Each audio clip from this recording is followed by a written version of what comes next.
Well, we meet again. It's Monday morning. Last time we chatted, it was Friday, and we had a decent storm, a lot of snow. About 6 to 8 inches fell Friday into Friday night. Had a decent weekend, got to play in it, pretty nice out there, and now we've got another storm, and this is dumping large amounts of snow on the area. There is some mixing with this storm, though. Here's a look at the radar. And the blue and the white, that's snow. The pink and the greens and the yellows and oranges, that's mixed precipitation and rain. I just checked CMP. There are quite a few power outages out there, 15 to 20,000 right now. Believe it or not, a lot of that's because of the last storm.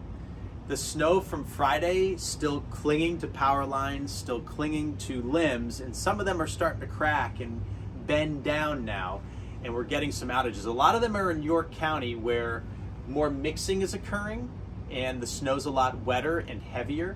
So it's just starting to crack some of them. I think the numbers will continue to creep up outage-wise. I don't think this becomes like a huge power outage event, but we've got some. So prepare as if you're going to get them. Let's go over this way now. This is a pretty cool tool. We use this in the summertime during severe weather events with thunderstorms to see if thunderstorms have tornadoes within them, because this particular layer of the radar can see debris that's lofted into the air, whether it's shingles on a house or papers or leaves from trees, things like that. Well, in the wintertime, sometimes it can pick up on mixing lines, rain-snow lines, and today it's picking up on it really, really well. And you can see, I'll draw it on here, this little line of different colors that's going right along the coastline, right in there. South of that line, there is sleet and there is rain. North of that line, it's all snow, and it's dumping across the interior right now. This little layer of the radar is called the correlation coefficient, and it just sees different shapes, because a sleet pellet and a raindrop looks different than a snowflake. It has different reflectivity. Now I'm going to loop this so that you can see the direction of this mixing line. And it's worked its way inland right now, and it's trying to go farther inland. It's not going to get much farther than where it is right now, because what's going to happen here is, as the area of low pressure swirls by us through the Gulf of Maine midday and afternoon, that's going to draw down colder air, not so much at the surface. That's not important this go around. It's more above us, thousands of feet in the air. And the entire column of air above us is going to cool below freezing. And at that point, we won't at all have to worry about any kind of sleet or rain mixing in. But it's happening along the coastline right now. So that'll hold amounts down just a little bit, especially in coastal York County. So let's look at the timeline here.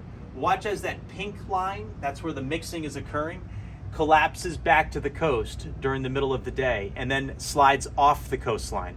And then it's just all snow across the area. Now, just like the Friday event, Friday night event, the northern half of Maine isn't going to get much snow from the storm. It's really a southern half of Maine snowstorm. But commuting and traveling, it's going to be hampered. It's going to be a challenge, really from start to finish today. As we keep this timeline going through the afternoon and into the early evening, this is 5 o'clock now. Snow starts tapering in Lewiston, Augusta, Waterville, Bangor, but still coming down along the coast. And then as we go deeper into the evening, 5, 6, 7 o'clock, it's shutting down, and then it's all gone and we're clearing out later tonight. Snowfall amounts, let's talk about these real quickly. Here's the new map, and it looks pretty decent, 6 to 10 inches for most of us. Again, the northern half of the state won't get as much, but even a couple of inches could slow you down on the roads and make them, slippery and greasy.